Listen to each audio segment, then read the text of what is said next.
ও মরে যাওয়ার সময় বলে গেছে যে আমার মাকে এই ছবিটা নিয়ে দেখাই। আমার ছেলে সারাদিন বাসায় ছিল। ও মাগরিবের সময় নামাজ পড়তে গেছে, আমাকে বলে আম্মু, আমি বলছি বাবা তুমি কোথায় যাও? কই আম্মু আমি নামাজ পড়তে যাই। আমি বলছি বাবা তুমি রাস্তার পথ ভালো না, তুমি যেও না। বলে আম্মু আমি কোনোখানে যাবো না, আমি তাড়াতাড়ি ফিরে আসবো। আমার সাথে খালি এই কথাটাই শুধু বলে গেছে, তারপরে আর কিছু বলতে পারে। তারপরে আমি 2 ঘন্টা পরে শুনি যে আমার ছেলে গুলি খেয়েছে।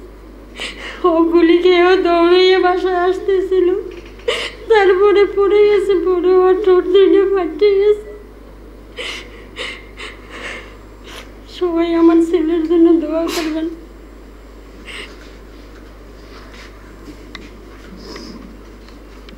আল্লাহ শহীদ রাব্বি মাকবারকে শহীদ হাকিকি এবং জান্নাতের উচ্চ মাকাম নসিব করুন। কথা বলবেন শহীদ মুনাইল আহমেদ ইমরানের মা।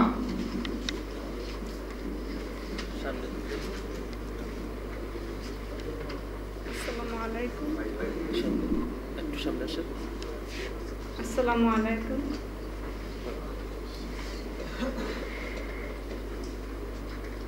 আমি মুনাইল আহমেদ ইমরানের মা। আমার 2 ছেলে ছিল, 2 মেয়ে ছিল। আমার ইমরান ছিল সবার ছোট। সে হেফজ শেষ করে আলিয়া মাদ্রাসা 8ম শ্রেণীর ছাত্র ছিল। গ্রামের বাড়ি হবিগঞ্জ জেলা লাখাই থানা জিরুন্ডা মাদ্রাসার ছাত্র ছিল সে।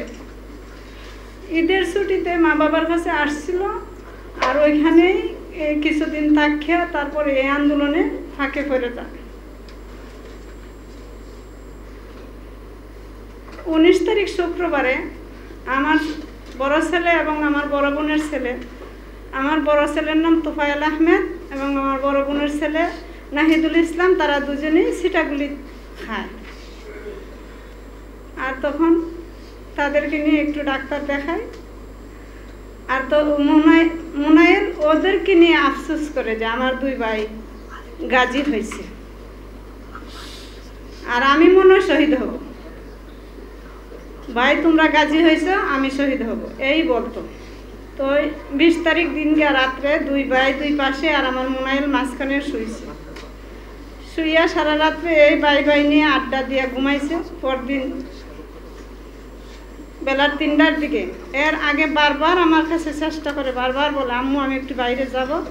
আমি বলি না বাবা যেও না, তোমার 2 ভাই আহত হয়ে আসছে। তো শেষবারের মতো 3টার দিকে আমার বারবার বলতেছে, আমি যাইতে দিতেছি না। পরে আমাকে একটা ফাঁকি দিল, বললো যে আম্মু আমি একটু ঠান্ডা খাবো, আমার একটু বেরিয়ে যাইতে হবে, আমি ঠান্ডাটা নিয়েই আসতেছি। এই যে ঠান্ডা আনতে গেল, আর ফিরে আসলো। বেলা 5টার দিকে ছবি নিয়ে আমার গলিতে মানুষে দেখাইতেছে যে দেখেনি ছেলেটারা নিজ দেখে। আমার ছেলে গুলি খায়া বলছে যে আমার মা বাবা দক্ষিণ সাহেবপাড়া আছে, আমার ছবিটা নিয়ে যান, যাইলে দেখাইলে তারা চিনবে। তখন আমিও মা, তো আমার কিন্তু মনে খুব ছটফট করতেছে। আমি ও বের হয়ে যাওয়ার পরপরই আমিও ওরে খুঁজতেছি, কিন্তু ওরে আর পাই না। ওদিকে ও একেবারে শেষ। পরে আমি ছবিটা দেখে জিজ্ঞেস করলাম যে হ্যাঁ ও আমার ছেলে, ও কোথায়? তখন তারা বলছে যে ও মরে যাওয়ার সময় বলে গেছে যে আমার মাকে এই ছবিটা নিয়ে দেখাই।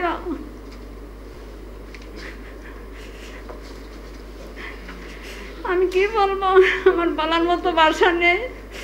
আপনারা আমার এই 16 বছর বয়সের ছেলে আল্লাহর দুনিয়ায় চলতে গিয়ে যদি কোনো খাতা গুণ আল্লাহর দরবারে খুঁজে থেকে দেয়, আপনারা সবাই দোয়া করবেন ওর জন্য, এই অপরাধের গুনার আল্লাহ মাপ দেয় এবং তাকে যেন এই মৃত্যুটাকে শহীদের মর্যাদাটা দেয়। এই বলে আমি শেষ করলাম।